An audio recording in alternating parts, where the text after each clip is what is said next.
Okay जी, welcome back. सो WBS basically मेरे project का first एक बेसिक फाउंडेशन जो है वो लेकर देता है। ये मुझे एक्टिविटी लिस्ट भी इसी डब्ल्यूबीएस से निकलती है। उन एक्टिविटी लिस्ट से हम एक नेटवर्क डायग्राम बनाते हैं। नेटवर्क डायग्राम क्या है कि मैंने एक्टिविटीज को इस तरह एक सीक्वेंस करते हैं कि यार ये एक्टिविटी पहले होगी, ये एक्टिविटी जब खत्म होगी तो अगली तीन एक्टिविटीज ये वाली शुरू होगी, तो इसको हम नेटवर्क डायग्राम कहते हैं। और ये हम स्केजुलिंग में जाके सीखेंगे कि नेटवर्क डायग्राम कैसे बनती है। मेरी हर एक्टिविटी पे रिसोर्सेज की रिक्वायरमेंट क्या है, अगेन डब्ल्यूबीएस उसका मुझे बेसिक फाउंडेशन वहीं से मिलती है, उसका स्केजुअल वहीं से मिलता है, उसके बजट के एस्टिमेट, प्रोक्योरमेंट की मैनेजमेंट आपने देखा, अभी हमने बात की थी कि कौन सा एक्टिविटी मुझे आउटसोर्स करनी है, वो मैं वहां से देख लेता हूँ। रिस्क की मैनेजमेंट, प्रोजेक्ट का ओवरऑल कंट्रोल, ये सारों की जो फाउंडेशन है वो मेरे पास डब्ल्यूबीएस ही एक्ट करती है उसके लिए। सो आपने एक और बात ये याद रखनी है कि डब्ल्यूबीएस इस प्रोसेस में तो बना लिया, उसके बाद भी इसका यूज जारी रहता है। जो मैं बार बार आपको एग्जांपल्स दे रहा हूँ कि डब्ल्यूबीएस टीम को असाइन करने के लिए, रोज रिस्पॉन्सिबिलिटीज एक्सप्लेन करने के लिए and so on, change management के प्रोसेस के अंदर आप डब्ल्यूबीएस को यूज करते हो। WBS is used as a communication tool as well. So we have covered all these points. अच्छा जी, उसके बाद है डब्ल्यूबीएस के, अगर मैं समराइज करूं क्या क्या पॉइंट्स हैं जो एग्जाम में आते हैं। पहली बात, it's a graphical picture of the hierarchy of project, number one. Number two, it identifies all deliverables to be completed. Number three, it is the foundation upon which project is built. Number four, it is very important and should exist on every project, either small or large, irrespective of that. Ensure that project manager thinks through all aspects of the project. एक दफा पूरे project के अंदर से गुजर जाते हैं। Can be reused for other projects, बाद में टेम्पलेट के तौर पे एक्ट करता है। And does not show dependencies. Dependencies हम एक्टिविटीज के अंदर पढ़ेंगे कि कौन सी एक्टिविटी पहले करनी है और कौन सी बाद में करनी है। ये वाली बात यहाँ पे डब्ल्यूबीएस के अंदर नहीं होती है, ये हम एक्टिविटीज के अंदर करते हैं। अच्छा, दूसरा मैंने कहा एक टर्म थी decomposition. I have already covered this point as well कि डीकम्पोजिशन से क्या मुराद है। अब डब्ल्यूबीएस का एक क्रिएट डब्ल्यूबीएस जो प्रोसेस है, एक तो उसका आउटपुट निकल आया डब्ल्यूबीएस इटसेल्फ, और दूसरा है डब्ल्यूबीएस डिक्शनरी। अब WBS dictionary is again a very important thing, और एक बहुत इंपॉर्टेंट आप कहने के डॉक्यूमेंट है जो हम यूज करते हैं। एक तो ये आपको मैंने कल बताया था कि स्कोप स्टेटमेंट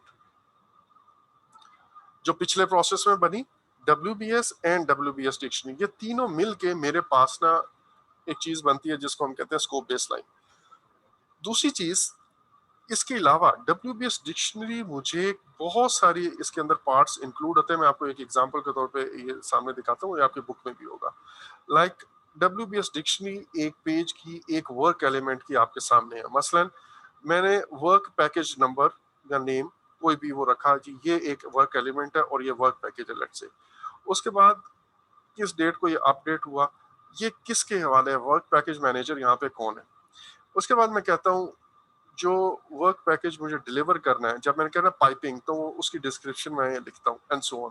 उससे रिलेटेड जितनी भी अजम्पशंस एंड कंस्ट्रेंट्स हैं, कोई क्वालिटी की रिक्वायरमेंट्स हैं, कोई टेक्निकल सोर्स डॉक्यूमेंट्स हैं, कोई रिस्क इससे एसोसिएटेड है, कोई रिसोर्सेज इसके ऊपर असाइन कर दी हैं, वो सारी उसकी कॉस्ट क्या है, उसकी ड्यू डेट क्या है, ये सारा के सारा मैं करके अब मुझे बिल्कुल क्लियर होगा कि यार एक वर्क पैकेज मैनेजर को मैं ये पेज दे देता हूँ। जैसे आपने फैक्ट्रीज के अंदर एक वो होता है जॉब कार्ड टाइप चीज होती है, आपने देखा होगा। उस जॉब कार्ड के अंदर वो जो मैनेजर होता है या सुपरवाइजर होता है ना, वो डिफरेंट टीम मेंबर्स को या फैक्ट्री के लोगों को एक जॉब कार्ड देता है कि आज के आपके ये काम है। और जब वो काम हो जाते हैं तो उनके चेक्स वो लगाता है कि यार जब ये काम हो जाएगा तो मैं आके ये चीजें चेक करूंगा, यानी कि एक्सेप्टेंस क्राइटेरिया। और नीचे फिर उस सुपरवाइजर के सिग्नेचर हो जाते हैं। तो डब्ल्यूबीएस डिक्शनरी एक तरह से मेरे पास डब्ल्यूबीएस के ऊपर जो जो कुछ बना हुआ है वर्क पैकेजेस की शक्ल में, मैं उसकी डेफिनेशन यहाँ पे लिख देता हूँ, और जो भी रिस्पॉन्सिबल है उसके हवाले ये कर दूंगा, और वो काम करके ला के मुझे दिखाएगा और फिर मेरे सिग्नेचर ले लेगा। डब्ल्यूबीएस मैनेजर अपने से नीचे वाले लोगों से करवा लेगा इसी तरह। सो ये मेरे पास एक वर्क ऑथराइजेशन टूल के तौर पे भी यूज हो सकता है डब्ल्यूबीएस डिक्शनरी।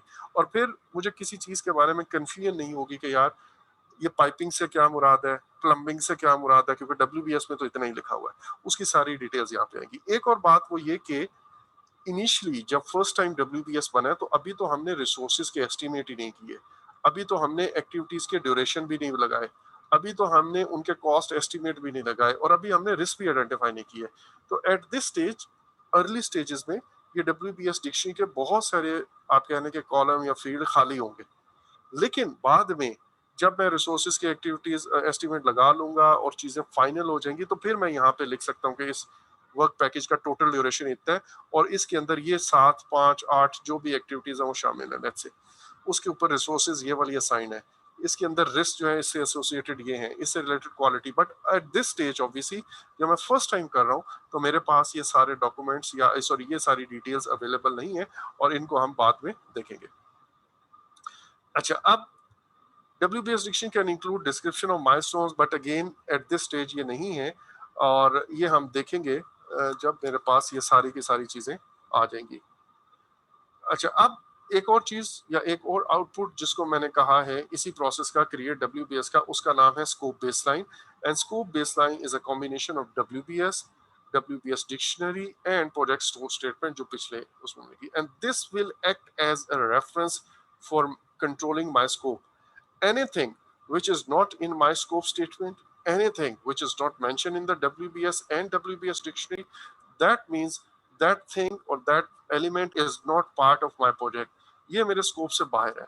अब मुझे अगर अपने स्कोप की पूरी प्रोग्रेस देखनी है तो मैं ये देखूंगा कि यार WBS के कितने काम कंप्लीट हो गए, स्कोप स्टेटमेंट के अंदर कितने काम कंप्लीट हो गए एंड सो ऑन। तो मेरी अपनी प्रोग्रेस की मॉनिटरिंग की जो बेसलाइन या रेफरेंस पॉइंट मिलता है विद रिस्पेक्ट टू स्कोप, वो है scope baseline और उसका it's a combination of WBS dictionary and scope statement। जब मेरा ये प्रोजेक्ट चल रहा होगा, मतलब एग्जीक्यूटिंग में चला जाएगा, तो प्रोजेक्ट मैनेजर अपनी प्रोग्रेस चेक करने के लिए, मतलब ये वाला क्वेश्चन जो है वो मुझे इसके बेसलाइन के थ्रू आंसर मिल जाएंगे। How is my project going and how does that compared to the baseline? Again, baseline acts as a reference. What scope has been completed on the projects? Does it match with what is defined in the WBS and WBS dictionary and project scope statement? Anything outside this thing is not my project, or it is not in my scope. Maybe मैं कोई गोल plotting के चक्कर में पड़ गया हूँ अगर मैं कुछ एडिशनल कर रहा हूँ तो।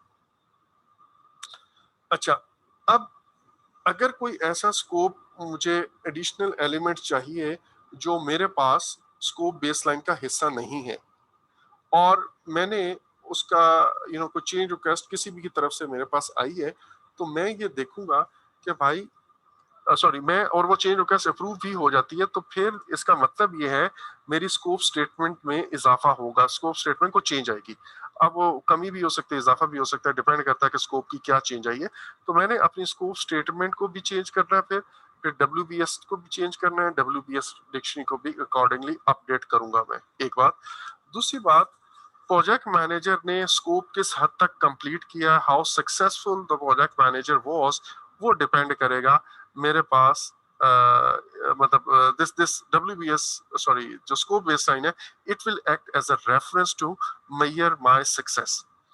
So with this we have covered the planning process group जो स्कोप नॉलेज एरिया से रिलेटेड था, और उसमें हमने पहला किया था प्लान स्कोप मैनेजमेंट, दूसरा प्रोसेस हमने किया था रिक्वायरमेंट्स वाला, और तीसरा प्रोसेस हमने किया था स्कोप स्टेटमेंट बनाई, डिफाइन स्कोप किया, और चौथा प्रोसेस हमने किया क्रिएट WBS। ये सारे के सारे प्लानिंग प्रोसेस में प्रोसेस ग्रुप में है। इसका एग्जीक्यूटिंग में स्कोप का कोई प्रोसेस नहीं है। दो प्रोसेसेस हैं कहाँ पे मॉनिटरिंग एंड कंट्रोलिंग में, एक है वैलिडेट स्कोप और दूसरा है कंट्रोल स्कोप। अभी हम पहले पढ़ेंगे वैलिडेट स्कोप, और इसकी journal summary I have already told you, अब इसमें कोई मजीद डिटेल नहीं है, और वो ये है कि मैंने क्या करना है कि जो डिलीवरेबल्स मेरे प्रोजेक्ट के ऊपर, मतलब प्लान फाइनल हो गया, प्लान अप्रूव हो गया और प्रोजेक्ट के ऊपर काम स्टार्ट हो गया, एग्जीक्यूटिंग यहाँ पे स्टार्ट हो गई, और एग्जीक्यूटिंग के अंदर इंटीग्रेशन का सबसे ऊपर वाला जो प्रोसेस है वो कौन सा है? Can anybody tell me? आप लोग ये याद कर लें अब अच्छी तरह। ये जी कोई बता सकता है? क्वेश्चन बता दोबारा। एग्जीक्यूटिंग के अंदर, एग्जीक्यूटिंग प्रोसेस ग्रुप के अंदर, इंटीग्रेशन नॉलेज एरिया के अंदर जो टॉप पे पहला प्रोसेस है वो क्या है? Direct and manage project work.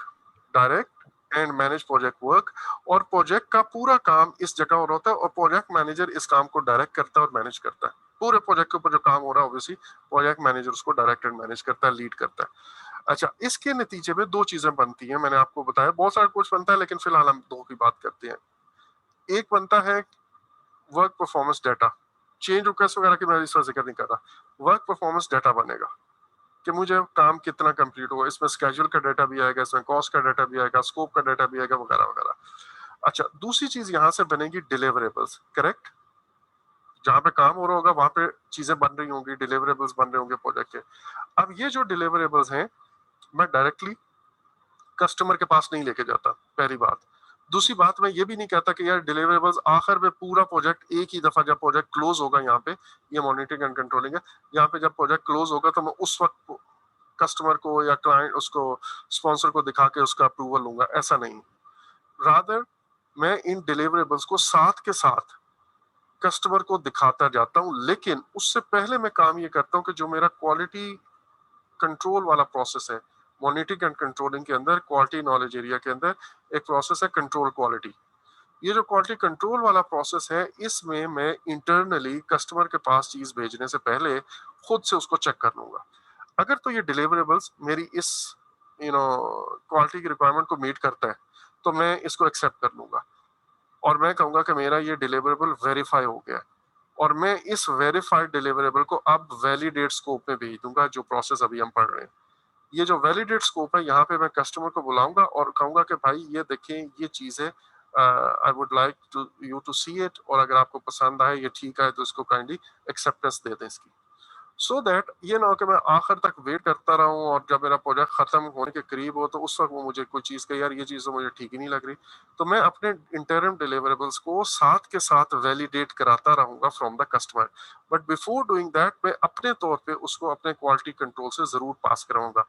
जो डिलीवरेबल मेरे पास इधर से बनेगा direct and manage project work में, वो जाएगा क्वालिटी कंट्रोल में, यहाँ पे ये बनेगा वेरीफाइड डिलीवरेबल, और जब ये वेरीफाइड डिलीवरेबल बन जाएगा तो फिर हम इसको वैलिडेट स्कोप में भेजेंगे जहाँ पे कस्टमर को बुला के कस्टमर को वो चीज वैलिडेट करवाएंगे, और जब ये चीज वैलिडेट हो जाएगी कस्टमर एक्सेप्ट कर देगा, मैं कहूंगा अब ये मेरा वैलिडेटेड डिलीवरेबल है, ठीक है जी, जिसको कस्टमर ने पसंद कर लिया हुआ है, कस्टमर ने ओके कर दिया इसको।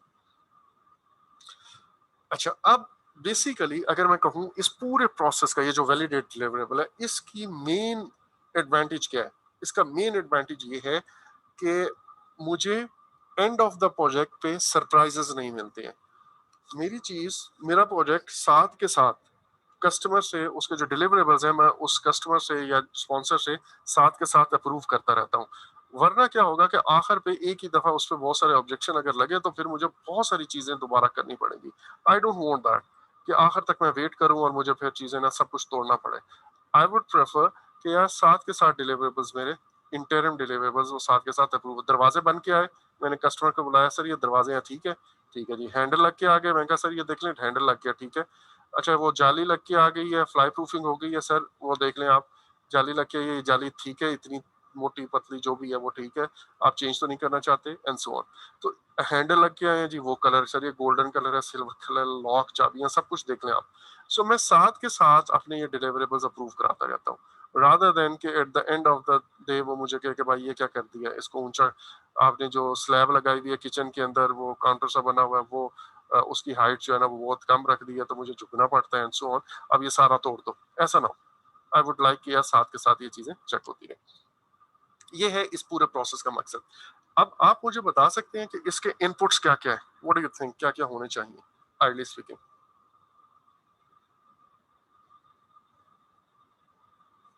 और जी, क्या क्या होने चाहिए इनपुट्स? कुछ सोचें भाई जल्दी जल्दी। ऑब्वियसली जो स्कोप स्टेटमेंट है वो जाएगी। Well done well done. एक तो मेरे पास रिक्वायरमेंट डॉक्यूमेंटेशन टाइप चीज जरूर होनी चाहिए क्योंकि उसके अंदर रिक्वायरमेंट्स लिखी होंगी ना, हर हर एलिमेंट की उसके अंदर होगी। तो बेसिकली ऑब्वियसली मैं स्कोप का कोई भी, मैं आपको कुछ चीजें बताता हूँ, स्कोप का कोई भी प्रोसेस होगा तो उसके इनपुट पे स्कोप का प्लान जरूर होगा, क्योंकि उस स्कोप मैनेजमेंट प्लान के अंदर ये चीज लिखी हुई है कि मैंने हर हर प्रोसेस स्कोप का कैसे करना है। मसलन मुझे कलेक्ट रिक्वायरमेंट्स कैसे करनी है, मुझे डिफाइन स्कोप कैसे करना है, मुझे क्रिएट डब्ल्यूबीएस कैसे करना है, मुझे वैलिडेट स्कोप कैसे करना है, मुझे कंट्रोल स्कोप कैसे करना है। तो जो भी स्कोप का प्रोसेस है वो कैसे करना है उसके बारे में स्कोप मैनेजमेंट प्लान तो हो गई होगा, एक बात। दूसरी बात, requirement documentation, requirement traceability matrix, obviously मैं ये जरूर देखना चाहूंगा। तीसरी बात, ये आपने अभी जो कहा स्कोप स्टेट, जो बेसलाइन है मेरी, यानी कि स्कोप स्टेटमेंट हो गया, डब्ल्यूबीएस डब्ल्यूपीएस डिक्शनरी, क्योंकि हो सकता है कस्टमर यहाँ पे कहे कि भाई ये चीज मुझे एक्सेप्ट नहीं है, इसको वापस करें। तो मैं क्या उसकी बात ऐसी मान लूंगा? Obviously no. मेरे पास कोई रेफरेंस डॉक्यूमेंट होना चाहिए जिसको उसने अप्रूव किया था कि हाँ वाकई ये रिक्वायरमेंट थी मेरी, उसने उस वक्त माना था, उसने साइन किया था, तो अब मैं उस डॉक्यूमेंट को एज अ रेफरेंस उसके सामने रखूंगा। तो ये मेरे पास एज अ रेफरेंस एक्ट करेगा, और अगर मेरी बात ठीक साबित हुई तो जाहिर है उसको एक्सेप्ट करना पड़ेगा, और अगर ऐसा नहीं है या वो कहता है कि यार ठीक है तुम्हारी बात तो ठीक है लेकिन मुझे उससे अंदाजा नहीं हुआ, तो आप यूं करो इसको ये चीजें ऐड कर दो, तो मैं उसे बताऊंगा कि भाई इसके लिए एक्स्ट्रा टाइम और एक्स्ट्रा बजट लगेगा। आप अगर ओके करते हैं तो चेंज रिक्वेस्ट इनिशिएट करते हैं, हम चेंज कंट्रोल बोर्ड में इसको डिस्कस कर लेते हैं। ये भी हो सकता है कस्टमर का ठीक है हाँ यार इसमें ये चीज इजाफा कर दो, मुझे वाकई उस वक्त में से ओवरलुक हो गया, आपने जो बनाया वो वही बनाया जो रिक्वायरमेंट में लिखा था, बट अब मुझे अंदाजा हो रहा है कि ये रिक्वायरमेंट्स मेरी बदलने वाली है। So this is also possible. अच्छा, अब ये मेरे पास डॉक्यूमेंट्स, एक और चीज आनी चाहिए इनपुट पे, वो क्या आनी चाहिए? दो और चीजें, चले मेजर चीजें, वो आप बताएं। डिलीवरेबल्स भी तो आएंगे ना, वेरीफाइड डिलीवरेबल्स भी तो क्वालिटी कंट्रोल से आएंगे, जिनको मैंने एक्चुअल में दिखाना है। तो वो जो चीजें बन के आएंगी वो भी इस प्रोसेस का इनपुट होगी। ये डिलीवरेबल आएंगे, ये डिलीवरेबल हम सामने रखेंगे, अपनी स्कोप स्टेटमेंट सामने रखेंगे, अपनी ये रिक्वायरमेंट डॉक्यूमेंटेशन का सामने रखेंगे, स्कोप मैनेजमेंट प्लान के अंदर हमें बताया गया वैलिडेट स्कोप कैसे करना है वो सामने रखेंगे। एक और चीज, वो चीज मैं रखूंगा अपने क्वालिटी कंट्रोल के जो रिपोर्ट आई है, क्वालिटी कंट्रोल के अंदर उसने मेरे डिलीवरेबल्स को वेरीफाई किया हुआ है, तो मैं उसको भी सामने रख के देखूंगा कि यार क्या है। एक और बात, मॉनिटरिंग एंड कंट्रोलिंग के हर प्रोसेस के इनपुट पे मैंने कहा था डब्ल्यूपीडी आएगा। तो मैं इस चीज के बनते हुए जो जो डाटा जनरेट हुआ है वर्क परफॉर्मेंस का, मैं उसको भी सामने रखूंगा, ताकि मुझे कोई प्रॉब्लम अगर है तो सामने आ जाए कि यार ये चीज 2 दिन लेट क्यों बनी, 1 दिन पहले क्यों बनी, वगैरह वगैरह, वो मुझे वर्क परफॉर्मेंस डाटा से पता चल जाएगा। अब ये सारा data and deliverables and these documents and plans ये मेरे सामने आ गई। अब मैं कस्टमर को बुला के और कस्टमर से डिस्कस कर सकता हूँ। अब इस स्टेज पे मैं आपको ना अभी ये सारे इनपुट्स मैंने ऑलमोस्ट डिस्कस कर लिए हुए, I can tell you, sorry. Verified deliverable आ गया, स्कोप बेसलाइन आ गई जिसके अंदर तीनों चीजें, स्कोप स्टेटमेंट भी है, डब्ल्यूबीएस भी है, डब्ल्यूबीएस डिक्शनरी आ गई, रिक्वायरमेंट्स मैनेजमेंट प्लान आ गया, रिक्वायरमेंट स्टेबिलिटी मैट्रिक्स आ गया, रिक्वायरमेंट डॉक्यूमेंटेशन आ गया। ये क्योंकि कस्टमर से मुझे उसको दिखाने के लिए these will act as a reference. फिर प्रोजेक्ट डॉक्यूमेंट्स के अंदर जैसे मैंने कहा कि क्वालिटी रिपोर्ट्स आ गई, वो आ गई। और एक और चीज जैसे मैंने आपको कल बताया था कि लेसन लर्नड रजिस्टर और रिस्क रजिस्टर, ये 2-3 मैंने आपको चीजें बताई थी, वो मेरे हर प्रोसेस पे एज एन इनपुट होंगी चाहे लिखा हुआ या नहीं हुआ। तो वैलिडेट स्कोप को वैलिडेट कराते हुए लास्ट टाइम हो सकता है मुझसे कोई, मैंने जब पिछला मैंने जब दरवाजे करवाए थे उस वक्त मुझे कोई लेसन मैंने लर्न किए थे। अब मैं जब खिड़कियां करवा रहा हूँ अप्रूव, तो मुझे या वैलिडेट करवा रहा हूँ, तो आई वुड लाइक यार वो वाली मिस्टेक मैं रिपीट ना करूँ, तो मैं वो लेसन लर्न भी सामने रखूंगा। स्कोप मैनेजमेंट प्लान हो गया, डब्ल्यूपीडी आ गया। सो ये बारी सारी बातें हमने डिस्कस कर ली हुई है। अब हम देखते हैं कि अगर तो ये मेरे पास, अच्छा सॉरी हाँ, एग्जाम के लिए एक बड़ी इंपॉर्टेंट बात लिखी हुई है। एग्जाम के लिए ये बात लिखा हुआ है कि यार आपको ना ये लॉजिकल फ्लो पता होना चाहिए कि डब्ल्यूपीडी आ कहाँ से रहा है। ये जो वैली मेरे पास वेरीफाइड डिलीवरेबल्स आ रहे हैं, ये कहाँ से आ रहे हैं? ये वेरीफाइड डिलीवरेबल क्वालिटी कंट्रोल से आ रहे हैं। और उसके बाद ये जब अगर ये कस्टमर इसको वैलिडेट कर देता है तो ये कहाँ जाएंगे? अगर नहीं करता तो फिर क्या होगा? अगर नहीं करता तो ऑब्वियसली मुझे इसके लिए रीवर्क करना पड़ेगा, वो चीज एक्सेप्ट नहीं हुई है, मुझे उसको दोबारा ठीक करना है, कोई करेक्टिव एक्शन, कोई करेक्शन, कोई डिफेक्ट रिपेयर, कोई प्रिवेंटिव एक्शन कुछ करना है। कि इस दफा तो उसने एक्सेप्ट कर लिया है लेकिन बड़ी मुश्किल से बचाऊं, तो मैं आइंदा ऐसा ना हो, मैं उससे रिलेटेड कोई प्रिवेंटिव एक्शन हो सके रिकमेंड कर दूं। और उसके लिए मैं चेंज रिक्वेस्ट शायद जनरेट करूं, और अगर वो चेंज रिक्वेस्ट अप्रूव हो जाए तो फिर मैं वो चेंज रिक्वेस्ट को direct and manage project work में भेजूंगा, और वहां पे वो चेंज रिक्वेस्ट जो अप्रूव चेंज रिक्वेस्ट है उस पर काम होगा। तो ये जो फ्लो है ये आपको लाजमी समझना है एग्जाम के लिए। This flow is very important, और इस ये तभी आपको आएगा जब आप मेरा वो जब मैंने आपको पिछले हफ्ते के लेक्चर 4 कहे हुए वो आप अच्छी तरह आज़मा कर लेंगे। वो आपका हो गया तो इंशाल्लाह आपका आगे आपको कोई प्रॉब्लम नहीं होगा, ठीक है? अच्छा, और उसके बाद अगर आज के लेक्चर में भी, कल के लेक्चर में कुछ चीज़ें आपको मिस होती हैं, नज़र आती हैं, तो वो आप ज़रूर उसको दोबारा एक दफ़ा वीडियो सुने तो आपको चीज़ें समझ आ जाएंगी। There is lot to cover और हम बहुत स्लो नहीं चल सकते, ये काइंडली आपने इसमें कोऑपरेट करना है। अच्छा, अब अगर तो वो चीज़, वो डिलीवरेबल वैलिडेट हो जाते हैं तो मैं कहूंगा कि मेरे पास आउटपुट पे एक्सेप्टेड डिलीवरेबल्स आ गए। अगर वो अब नहीं होते, एक्सेप्ट नहीं होते, तो फिर जाहिर है कुछ चेंज रिक्वेस्ट जनरेट होगी।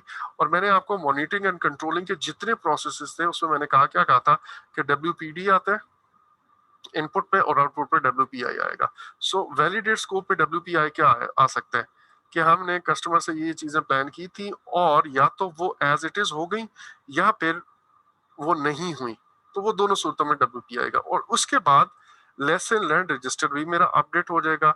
कोई नई रिक्वायरमेंट्स ऐड हो गई हैं तो रिक्वायरमेंट डॉक्यूमेंटेशन भी अपडेट हो जाएगी।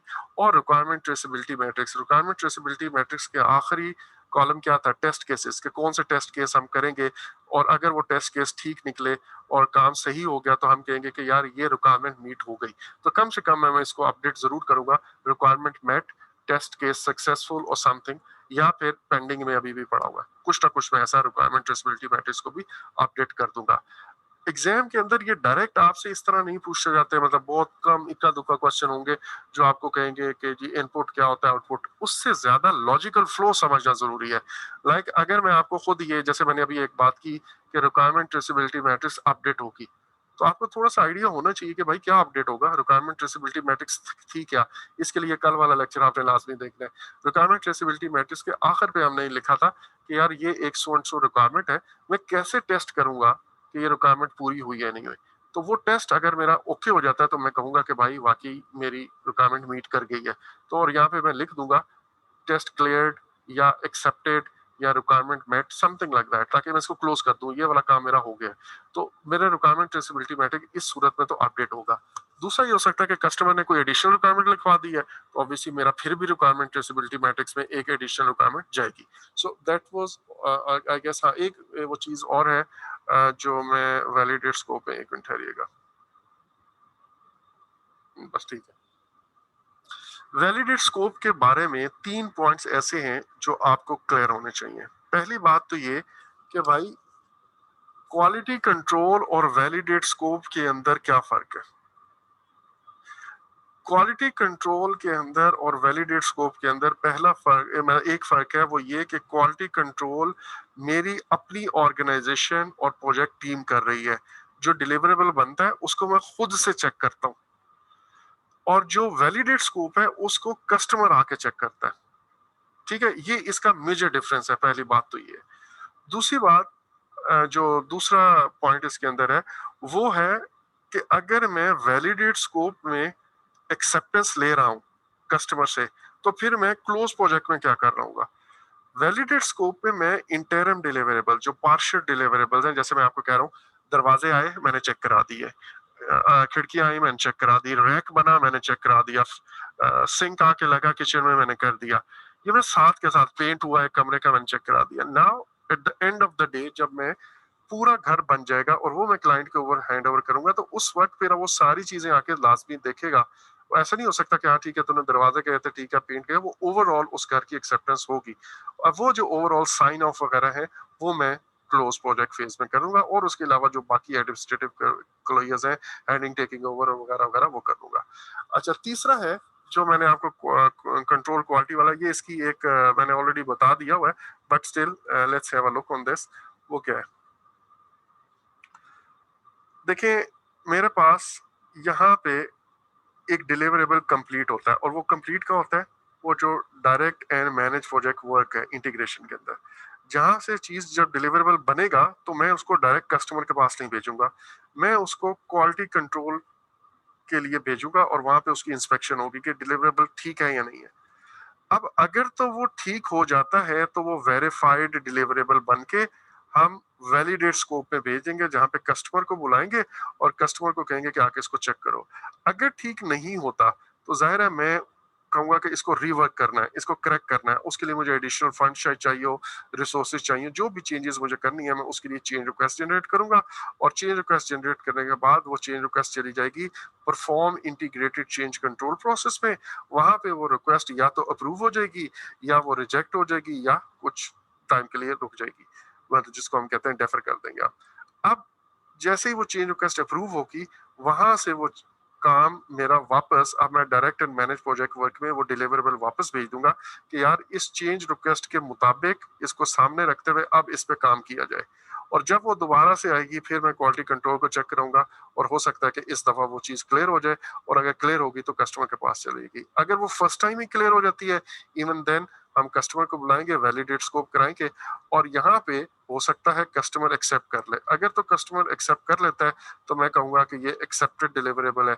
अगर एक्सेप्ट नहीं करता तो वो बिल्कुल उसी तरह उसके रिपेयर या डिफेक्ट रिपेयर, उसके लिए कोई चेंज रिक्वेस्ट जनरेट होगी, और वो चेंज रिक्वेस्ट जैसे ही अप्रूव होगी और फिर हम उसके मुताबिक direct and manage project work में चले जाएंगे। सो ये ओवरऑल प्रोसेस की समरी है, ये फ्लो आपको समझ अगर आ गया तो वैलिडेट स्कोप प्रोसेस में इतना ही है, इससे ज्यादा आपको जानने की जरूरत नहीं है। अच्छा, ये मैं ऑलरेडी आपको बता चुका हूँ कि क्वालिटी कंट्रोल का फोकस ये है कि क्वालिटी डिपार्टमेंट जो है इसको चेक करता है, जबकि वैलिडेट स्कोप के अंदर कस्टमर जो है उस चीज को चेक करता है। Now this is the last process of control knowledge area, sorry scope knowledge area, और वो है control scope. Basically as I have already told you कि कंट्रोल के जितने भी मॉनिटरिंग एंड कंट्रोलिंग में ना अगर आप देखें तो कंट्रोल इंटीग्रेशन के अंदर कंट्रोल के दो प्रोसेसेस हैं, स्कोप के अंदर भी कंट्रोल के दो प्रोसेसेस हैं, बाकी हर जगह कंट्रोल का एक प्रोसेस है। और कंट्रोल का मतलब क्या है? कंट्रोल का बेसिकली मतलब है जो कुछ प्लान के अंदर है क्या वो फॉलो हो रहा है या नहीं, दैट्स इट। हम उसके आउटपुट को, उस चीज को देखते हैं कि यार मेरा स्कोप पूरे का पूरा चल रहा है या नहीं हो रहा, ठीक है। अच्छा, अब वैलिडेट के अंदर तो कस्टमर इस चीज को कर रहा है, लेकिन मैं अपने तौर पे साथ के साथ जब काम हो रहा होता है तो मैं देख रहा होता हूँ कि यार कोई स्कोप पूरे का पूरा बन रहा है नहीं बन रहा, एक बात। दूसरी बात, कोई एक्स्ट्रा स्कोप तो ऐड नहीं हो रहा, जिसको हमने कहा कि गोल्ड प्लेटिंग तो नहीं हो रही, या थोड़ा थोड़ा करके कस्टमर की तरफ से या दूसरे स्टेक होल्डर्स स्कोप के अंदर इजाफा तो नहीं करते जा रहे, जिसको हम स्कोप क्रीप कहते हैं। तो गोल्ड प्लेटिंग भी ना हो, स्कोप क्रीप भी ना हो, स्कोप पूरा भी बने, स्कोप मिस भी ना हो। सो ये सारी की सारी चीजें बेसिकली मैं कंट्रोल स्कोप में करता हूँ। सो मैं अपने स्कोप को कंट्रोल करता हूँ against the scope baseline. Scope baseline is my reference. वो जो डब्ल्यूबीएस डिक्शनरी वो मेरा रेफरेंस के तौर पे एक्ट करता है, और इसमें मैं एक्चुअल में अपने स्कोप को कंट्रोल करने की कोशिश करूंगा। अच्छा जी, अब at any point in the project manager जो है वो, उसे यकीन होना चाहिए कि मेरा स्कोप के मुताबिक चीजें बन रही हैं, और जो मैंने प्रोजेक्ट मैनेजमेंट प्लान के मुताबिक बन रही है। बेसिकली प्लान के अंदर क्या कुछ है? प्लान के अंदर यहाँ पे स्कोप से रिलेटेड हम बात कर रहे हैं। एक तो स्कोप मैनेजमेंट प्लान है, नंबर 1। दूसरा रिक्वायरमेंट मैनेजमेंट प्लान है, नंबर 2। नंबर 3 स्कोप बेसलाइन है। स्कोप बेसलाइन के अंदर क्या क्या है? स्कोप स्टेटमेंट है, और डब्ल्यूबीएस है, और डब्ल्यूबीएस डिक्शनरी है। तो ये मेरे पास 3-4 चीजें हैं जो they will act as a reference, और मैं ये चाहूंगा एज अ प्रोजेक्ट मैनेजर कि मेरे इन चीजों के मुताबिक चीजें जो स्कोप है वो बन रहा हूँ। अच्छा, सॉरी, समटाइम्स मतलब हमारे यहाँ प्रोजेक्ट के ऊपर आप कैसे स्कोप मैनेज करते हो? बाय द वे, आपने कभी इस तरह चेक किया है? आप सामने रख के डॉक्यूमेंट्स रख के, रिक्वायरमेंट्स रख के, या स्कोप बेसलाइन रख के, डब्ल्यूबीएस रख के कि यार ये चीज बन रही है नहीं बन रही। हम हमारे यहाँ जनरली मॉनिटर, पता मॉनिटरिंग हम कैसे करते हैं? हम वैसे ही जाते हैं और एक नजर दौड़ाते हैं, और उससे हम एक अंदाजा कर लेते हैं इतने परसेंट कंप्लीट, 30% कंप्लीट, हाँ भाई कितना काम हो गया। We do it like that way. ये गलत तरीका है। हमें इसको प्रॉपर स्ट्रक्चर्ड वे में, डॉक्यूमेंटेड वे में काम करना है इसको। अच्छा, अब स्कोप की चेकिंग के लिए हम जिन जिन चीजों को देखेंगे, मतलब एज अ रेफरेंस देखेंगे, वो मेरे पास स्कोप बेसलाइन होगी, नंबर 1। नंबर 2, सॉरी, अच्छा, नंबर 2 रिक्वायरमेंट डॉक्यूमेंटेशन होगी। नंबर 3 रिक्वायरमेंट ट्रेसेबिलिटी मैट्रिक्स होगी। और जो मेरा काम कंप्लीट हो रहा होगा साथ के साथ, this will act as WPD, कितना काम कंप्लीट हो गया, work performance data with respect to scope, ये मेरे पास आ रहा होगा। अब मैं इन चीजों का, डब्ल्यूपीडी का, इन डॉक्यूमेंट्स का जायजा लूंगा और मैं इसके अंदर जो डाटा है उसका एनालिसिस करूंगा। और बेसिकली डाटा एनालिसिस के अंदर मैं चेक क्या करना चाहूंगा, मैं वेरिएंस चेक करना चाहूंगा। वेरिएंस से मुराद क्या है? वेरिएंस से मुराद यहाँ पे है कि मेरा जो प्लान था, मेरी जो रिक्वायरमेंट्स थी, मेरी जो WBS में कहा हुआ था, जो मेरा स्कोप था, उसको मैं कंपेयर करूंगा with this data, with the actual work that is being perform. अगर तो वो दोनों चीजें बिल्कुल ठीक एक जैसी हैं तो इसका मतलब वेरिएंस जीरो है। लेकिन अगर उसमें फर्क है तो फर्क या तो ये होगा कि मैं कम चीजें बना रहा हूँ, कुछ चीज मिस हो रही होगी तो मुझे उसको पूरा करना है। अगर कोई चीज ज्यादा बन रही है तो that is dangerous for me. और वो डेंजरस इसलिए है कि मैंने उस पर पैसा लगा दिया, वो पैसा वापस नहीं आएगा। यानी कि अगर मैंने कोई चीज ऐड कर दी है, गोल्ड प्लेटिंग कर दी है, तो मुझे मेरा असल काम अभी वहीं का वहीं पड़ा है और मैंने कुछ इजाफी चीजों पे खर्चा कर दिया। अब ये मैं कभी भी वापस अनडू नहीं कर सकता। So I have to be very careful about this variance. अच्छा, अगर ये वाली वेरिएंस हो जाती है तो इसका मतलब क्या है कि अब मुझे एडिशनल बजट चाहिए होगा, क्योंकि एक्चुअल काम पे तो मैंने जो एस्टिमेट लगाया वो एज इट इज पेंडिंग पड़ा हुआ है। किसी एक चीज से मैंने ज्यादा लगा दिया तो मुझे ऑब्वियसली उसके लिए चेंज रिक्वेस्ट जनरेट करनी पड़ेगी। और ये जो मेरी परफॉर्मेंस है विद रिस्पेक्ट टू स्कोप, ये जो WPD है ये मेरे पास WPI में चेंज हो जाएगा एज अ रिजल्ट। और change request as an output आएंगी और कुछ चीजें अपडेट होंगी। वो अपडेट क्या क्या हो सकता है? एक तो मेरा स्कोप मैनेजमेंट प्लान अपडेट हो सकता है, या फिर मेरे पास ये जो रिक्वायरमेंट ट्रेसेबिलिटी मैट्रिक्स है वो अपडेट हो सकती है। ऑब्वियसली मैंने स्कोप के मुताबिक, रिक्वायरमेंट के मुताबिक चीजें बनाई है नहीं बनाई है, एंड सो ऑन। अब ये मेरे पास एक समरी है जो कंट्रोल स्कोप की है। इसके जो टूल्स एंड टेक्निक्स अगर आप देखें तो वेरिएंस एनालिसिस है, दूसरा ट्रेंड एनालिसिस। यस, एक ट्रेंड एनालिसिस क्या होता है? ट्रेंड एनालिसिस ये होता है मैं over the period of time अपनी वेरिएंस को प्लॉट कर लेता हूँ। ठीक है, लेट्स से ये मेरा फर्स्ट मंथ था, सेकंड मंथ था, थर्ड मंथ था एंड फोर्थ मंथ था। मैं आपको ये कंट्रोल के अंदर ये पढ़ाऊंगा, बट लेट्स से मेरी फर्स्ट टाइम जो वेरिएंस है ना वो आई है इतनी फर्स्ट मंथ में। दूसरे मंथ में वेरिएंस यहाँ चली गई है, तीसरे मंथ में वेरिएंस यहाँ चली गई। What do you think? ये क्या चीज, ये ट्रेंड मुझे क्या इंडिकेट कर रहा है? कि वक्त के साथ साथ मैं प्लान से दूर चलता जा रहा हूँ, मेरी वेरिएंस बढ़ती चली जा रही है, एंड दैट इज डेंजरस। अच्छा, लेकिन अगर मेरे पास इस तरह की वेरिएंस आई है, मैं ये देखता हूँ कि यार फर्स्ट मंथ में मेरी वेरिएंस आई थी, सॉरी, इतनी। अब मैंने उस पे कुछ कंट्रोल एक्शन लगाया, मैंने उसका रूट कॉज एनालिसिस किया, ये वेरिएंस क्यों आई, और उसके मुताबिक मैंने कुछ करेक्शन सजेस्ट किए। और ये करेक्टिव एक्शन ज़ाहिर है मैं वैसे तो नहीं ले सकता, मुझे पहले चेन रिक्वेस्ट अप्रूव करानी पड़ी और मैंने वो करेक्टिव एक्शन लिए। और मैंने आपको कहा था कि हम फिर बैठ नहीं जाते कि यार करेक्टिव एक्शन कितना, मतलब हो गया तो बस खत्म। वी वुड लाइक टू सी कि ये करेक्टिव एक्शन कितना कारगर साबित हुआ। अब अगली दफा अगर मेरी वेरिएंस यहाँ पे आती है तो दिस इज एन इंडिकेटर कि मेरी वेरिएंस, वो जो मैंने करेक्टिव एक्शन लिया वो इफेक्टिव साबित हुआ और इसने काफी हद तक उस वेरिएंस को कम कर दिया।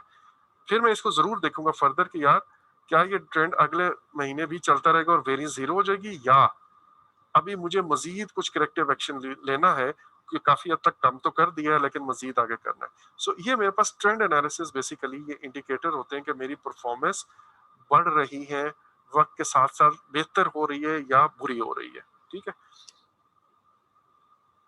अच्छा, और आउटपुट में मेरे पास वर्क परफॉर्मेंस इंफॉर्मेशन आ गया, चेंज रिक्वेस्ट आ गया, प्रोजेक्ट मैनेजमेंट प्लान की बहुत सारी चीजें हो सकती हैं। स्कोप मैनेजमेंट प्लान अपडेट हो सकता है, स्कोप बेसलाइन अपडेट हो सकती है, और स्केजुअल की बेसलाइन भी अपडेट हो सकती है। क्योंकि अभी हमने ये पढ़ी नहीं है तो मैं इसको फिलहाल छोड़ रहा हूँ।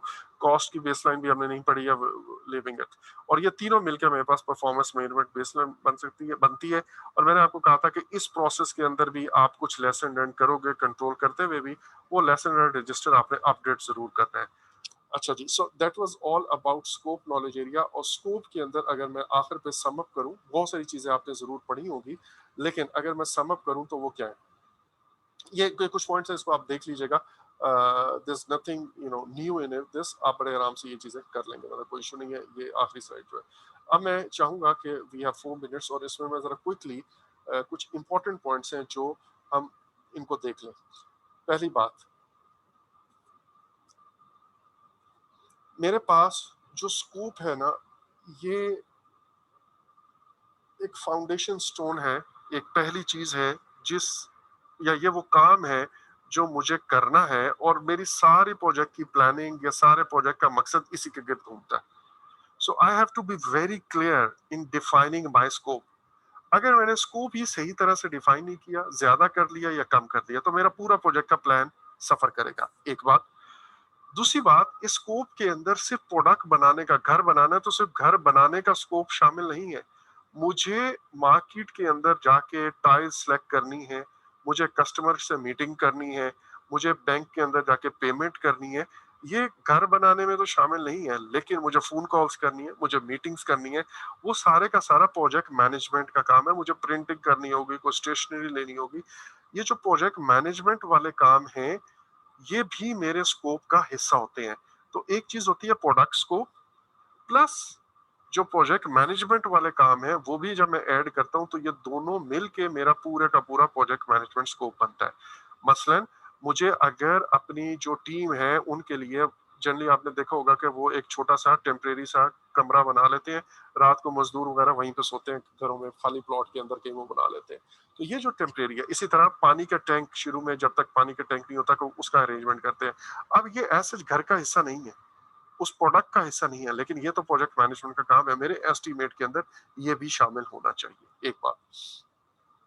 अच्छा, दूसरी बात ये कि मुझे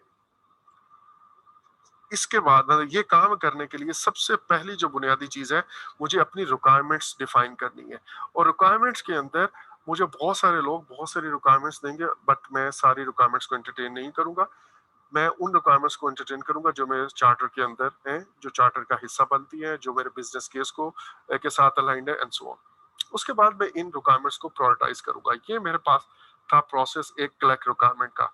मैंने प्लान और उसको स्किप कर दिया, प्लान के बारे में वी हैव टॉक्ड इनफ. जब मेरे पास ये रिक्वायरमेंट्स कलेक्ट रिक्वायरमेंट में आ जाएंगी, तो फिर मैं अपना स्कोप डिफाइन करूंगा, डिफाइन स्कोप. और यहाँ पे मेरे पास दो आउटपुट आ रहे हैं कलेक्ट रिक्वायरमेंट में. एक आ रहा है रिक्वायरमेंट डॉक्यूमेंटेशन और दूसरा आ रहा है रिक्वायरमेंट ट्रेसेबिलिटी मैट्रिक्स. अच्छा, देन मैंने अब इन दोनों चीजों को सामने रखते हुए अब मैं अपना स्कोप डिफाइन करूंगा, और इसके आउटपुट में मेरे पास स्कोप स्टेटमेंट आ जाएगी. स्कोप स्टेटमेंट के बाद मैं अब इस काम को देखूंगा कि इसमें से कौन सा काम मुझे खुद करना है, कौन सा आउटसोर्स करना है. और ऑब्वियसली उसके वो जो प्लानिंग वाले स्टेप्स हैं वो फॉलो करते हुए उनके जो आउटसोर्स कर रहे हैं उनकी चीजों के बिडिंग डॉक्यूमेंट्स वगैरह या प्रोक्योरमेंट डॉक्यूमेंट्स वो बना लूंगा. और यहाँ पे मैं अपनी टीम को इकट्ठा करूंगा, जो प्लानिंग टीम है, क्योंकि इस प्रोजेक्ट के बहुत सारे ऐसे एस्पेक्ट्स हैं जिनके बारे में मैं क्लियर नहीं हूँ, तो मैं उसको ब्रेक डाउन भी नहीं कर सकता. तो क्रिएट डब्ल्यूबीएस, इससे अगला प्रोसेस जो है उसके अंदर मैं क्रिएट डब्ल्यूबीएस के अंदर इसको ब्रेक डाउन करूंगा, और एक चीज मैं बनाऊंगा डब्ल्यूबीएस, और दूसरी मैं चीज बनाऊंगा डब्ल्यूबीएस डिक्शनरी. और इसके बारे में आज हमने बड़ी डिटेल में बात कर ली हुई है. WBS dictionary, WBS and scope statement, ये मिल के मेरे पास स्कोप बेसलाइन के तौर पे एक्ट करती हैं, और ये मेरी परफॉर्मेंस को मेजर करेंगी, करने के लिए हेल्पफुल होगी. सॉरी मुझे कफ स्टार्ट हो गई है. अच्छा सॉरी. अब उसके बाद मैं वैलिडेट स्कोप में जाता हूँ. ये मेरा प्लानिंग के अंदर सारा काम हो गया, everything is set to go now. Now मेरा प्रोजेक्ट जब एग्जीक्यूट हो रहा होता है, तो उसके दौरान मैं अपने प्रोजेक्ट के अंदर जो मेरे डिलीवरेबल्स बन रहे होते हैं, उन डिलीवरेबल्स को मैं क्वालिटी से पास करवा के फिर मैं वैलिडेट करवाता रहता हूँ. और वैलिडेट के लिए मैं कस्टमर को बुला के वैलिडेट कराऊंगा. वैलिडेट का पूरा स्टेप्स मैंने आज आपको डिटेल में बता दिए हैं, और इसका और क्वालिटी कंट्रोल का क्या डिफरेंस है, वैलिडेट एंड क्लोज प्रोजेक्ट का क्या डिफरेंस है, वो भी बता दिया. एंड देन मैं साथ के साथ अपने प्रोजेक्ट के स्कोप को कंट्रोल करना चाहूंगा. Nothing extra, nothing less. ये है समरी. स्क्रैप तो मुझे नहीं लगता भाई होगा. अच्छा, सॉरी. स्क्रैप वो जिन्होंने उठाना था उठा गया बस सारा. अच्छा, अब so with this we conclude our lesson, और कल इंशाल्लाह हम scheduling knowledge area next start करेंगे. I would request you again कि पिछला आप साथ के साथ कवर कर लें, चीजें बढ़ती चली जाएंगी, अदर मतलब फिर ये मसला होगा इन पे हमारे लिए. So if you have any question अभी पूछ लें, ग्रुप में पूछ लें. I will be glad to answer. Okay, sir. Thank you. Okay, thank you very much. Allah Hafiz. Yes, sir. Allah Hafiz.